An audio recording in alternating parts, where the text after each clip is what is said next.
Hello दोस्तों, Ashok IAS में आपका स्वागत है।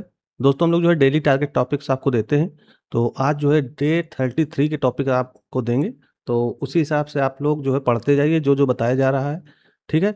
तो सीधे चलते हैं हम लोग जो है टॉपिक पे।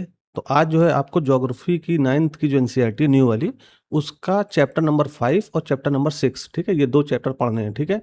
तो 5वां जो चैप्टर है वो किस नाम से है? प्राकृतिक वनस्पति तथा वन्य प्राणी।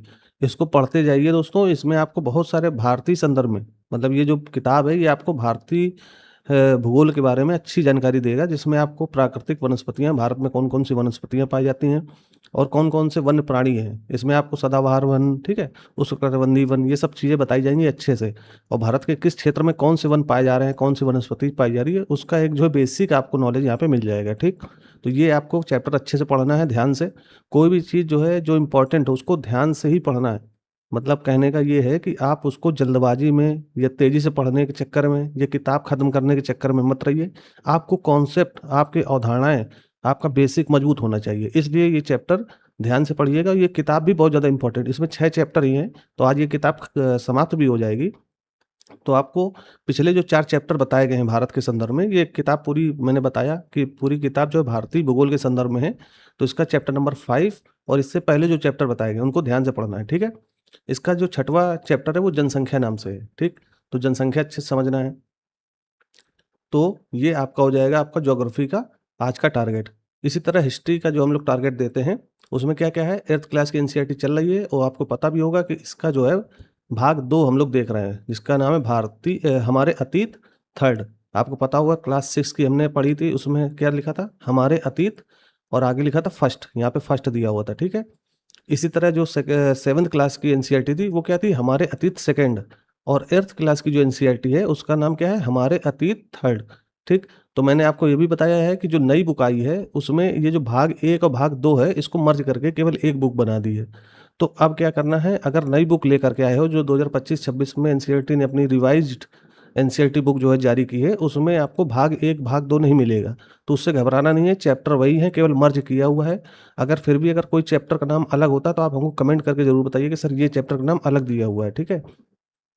तो आपको आज क्या करना है, इसका 9th चैप्टर किस नाम से है? महिलाएँ, जाति और सुधार। तो ये जो बुक है क्लास 8th की, ये आधुनिक इतिहास, जो हमारा मॉडर्न हिस्ट्री, उससे संबंधित है। तो महिलाएँ, जाति, सुधार जो आधुनिक इतिहास में दिया गया है, किस तरह से महिलाओं की भूमिका रही है, क्या-क्या सुधार हुए हैं, कुछ कुल मिला के आपको यहाँ सामाजिक सुधार देखने को मिलेंगे, ठीक है? तो ये आपको पढ़ना है। चैप्टर नंबर 9 और चैप्टर नंबर 10, इसका क्या नाम है? दृश्य कलाओं की बदलती दुनिया। तो ये दोनों चैप्टर आपको हिस्ट्री में पढ़ने हैं, और ज्योग्राफी में मैंने आपको बताया क्लास 9th की जो ज्योग्राफी की एनसीईआरटी, उसके 2 चैप्टर पढ़ने हैं। तो ये 2 चैप्टर आज पढ़िए, और अपना जो टारगेट है, जो आपका 33वां दिन का जो टारगेट है, उसको अच्छे से कवर करना है, ठीक? कोई भी चीज़ छूटनी नहीं चाहिए।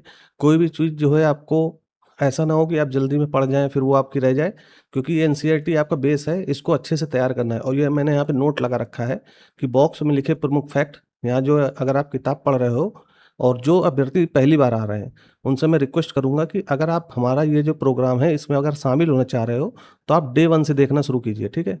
डे 1 से देखना, पीछे से आइए, तो आपको जो है एक सीक्वेंस में चीज़ें देखने को मिलेंगी कि किस तरह से हम लोगों ने टारगेट्स बताए हैं, क्या-क्या पढ़ना है, क्या-क्या चीज़ें ध्यान देनी है, वो सारी चीज़ें यहाँ पे बताई गई हैं, ठीक है? तो नए अभ्यर्थी जो भी जुड़ रहे हैं, वो डे 1 से फॉलो करें, तभी चीज़ें समझ में आएँगी, और ये आपका बेस तैयार होगा। हम जिस तरह से चल रहे हैं, उसका आपको फ़ायदा 2027 के प्रीलिम्स और मेंस में दोनों में देखने को मिलेगा, क्योंकि हमारा मेन जो फ़ोकस है, वो यूपीएससी 2027 है।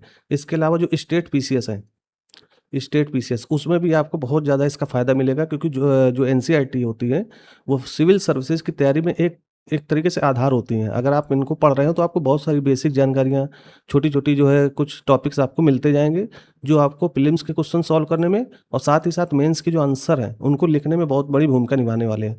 ठीक है? तो एनसीईआरटी आपका बेस है, इसको जो है छोड़ नहीं सकते, इसको अच्छे से तैयार करना है, और हमने जो है बिल्कुल बेस यानी बिल्कुल शुरुआत ज़ीरो से शुरू किया है। तो अगर आप डे 1 से शुरू करोगे, तो आपको ज़ीरो से शुरुआत करने का मौका मिलेगा, किस तरह से तैयारी की जाती है सिविल सर्विसेज़ की, ये स्टेट पीसीएस हो या यूपी पीसीएस हो, और ख़ास करके हिंदी माध्यम के लिए, जैसा कि हमने जो है ऊपर ही लिखा हुआ है, केवल हिंदी माध्यम के लिए। तो हिंदी माध्यम के जो ग्रामीण क्षेत्र के बच्चे हैं, उनको ये बहुत ज़्यादा सीरीज़ हेल्प करने वाली है, तो इसको आप फ़ॉलो कीजिए। और मैंने बताया कि आज जो आपका डे 33 है, तो आज के जो आपका टारगेट्स है वो क्लास 9th की जो ज्योग्राफी की एनसीईआरटी है उसके 2 चैप्टर और इसी तरह से क्लास 8th की जो हिस्ट्री की है उसके 2 चैप्टर, ठीक है?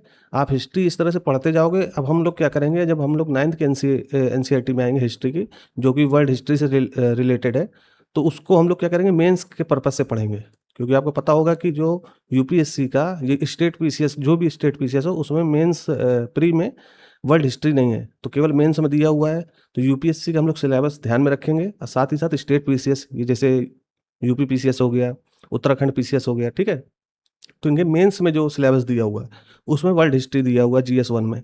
तो वहाँ आपको ये फ़ायदा करेगा क्लास 9th की एनसीईआरटी। तो जब हम 9th की एनसीईआरटी शुरू करेंगे तब इस पे चर्चा करेंगे। तो अभी क्या करना है, आपको हिस्ट्री के 2 चैप्टर पढ़ने हैं, 9th और 10th, मतलब कि 9वाँ चैप्टर और 10वाँ चैप्टर। इनको ध्यान से पढ़िएगा और बॉक्स में लिखे जो प्रमुख फैक्ट होते हैं, कुछ जो है तथ्य होते हैं, शब्दावलियाँ होती हैं, ठीक है? कुछ अवधारणाएँ होती हैं, उनको अच्छे से कवर करना है, ठीक? तो जो नए अभ्यर्थी हैं, मैंने आपको बताया कि डे 1 से फॉलो करो और जो हमारे रेगुलर अभ्यर्थी जो देख रहे हैं अभी तक, वो आगे की अपनी पढ़ाई जारी रखेंगे, ठीक है? तो आज दोस्तों जो है डे 33 के टारगेट्स आपको दिए जा रहे हैं, इसको सीरियसली तरीके से करिए, ठीक है? क्योंकि मैं ये सीरीज़ इसलिए भी शुरू किया हूँ क्योंकि कई सारे अभ्यर्थी मुझे जो है मैसेज और ईमेल इसके अलावा जो है अलग-अलग जो हमारे सोशल मीडिया प्लेटफ़ॉर्म है वहाँ मैसेज कर रहे थे कि सर जो है हमें तैयारी का एक जो है रास्ता या दिशा दिखाइए कि किस तरह से पढ़ना चाहिए। तो उसको ध्यान में रख कर के हमने ये सीरीज़ शुरू की थी और आपको ये डेली टारगेट टॉपिक्स अभी हो सकता है लगे कि सर ये जो है बहुत ज़्यादा हेल्पफुल नहीं है, लेकिन जब समय जैसे-जैसे जाएगा, जब आप पढ़ते जाओगे धीरे-धीरे, तो आपको चीज़ें समझ में आने लगेंगी। अच्छा, एक बात और ध्यान रखिएगा कि जब हम एनसीईआरटी के जो है ये टॉपिक्स देते हैं तो आपको पीवाईक्यू कभी नहीं छोड़ना है, ठीक है? प्रीवियस ईयर क्वेश्चन जो है आपको देखने ही देखने हैं। अगर आप यूपीएससी का अपना मेन फ़ोकस बनाए हो, तो यूपीएससी का देखो। अगर यूपी पीसीएस का जो है मेन आपका टारगेट है, तो वहाँ से आप पीवाईक्यू यूपी पीसीएस के देखिए। मतलब कोई भी अगर आप तैयारी कर रहे हो सिविल सर्विसेज़ की, चाहे स्टेट पीसीएस हो या फिर यूपीएससी हो, उसके पीवाईक्यू ज़रूर देखिए। तो अपने हिसाब से आप पीवाईक्यू देखते जाइए और हमारा ये जो चैनल है, ये यूपीएससी के जो है प्रीलिम्स के जो पीवाईक्यू उसको बहुत अच्छे से कवर किया है हमने। तो अगर आप देखना चाह रहे हो तो हमारे इसी यूट्यूब चैनल पे आप चले जाइए प्लेलिस्ट में, वहाँ आपको मिल जाएगा यूपीएससी प्रीलिम्स एक नज़र। तो वहाँ से आप क्या करो, यूपीएससी के जो पीवाईक्यू उनको देख सकते हो, ठीक है? और बाकी जो स्टेट पीसीएस के हैं, उनके लिए हमने एक अलग से चैनल बनाया हुआ है सोका पीसीएस के नाम से, ठीक है? वो आपको यहीं डिस्क्रिप्शन में भी लिंक मिल जाएगा और साथ में हमने कोलैब कर रखा है, तो आपको आसानी से वो चीज़ें दिख जाएँगी। तो वहाँ पर भी हम लोग जल्दी ही एक नज़र सीरीज़ शुरू करने वाले हैं, जहाँ हम लोग स्टेट पीसीएस के जो पीवाईक्यू उनको जो है सॉल्व कराना शुरू करने वाले हैं, ठीक है?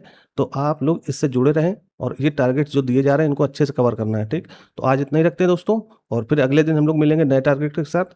तब तक के लिए आप लोग पढ़ाई करते रहिए, ठीक है? धन्यवाद।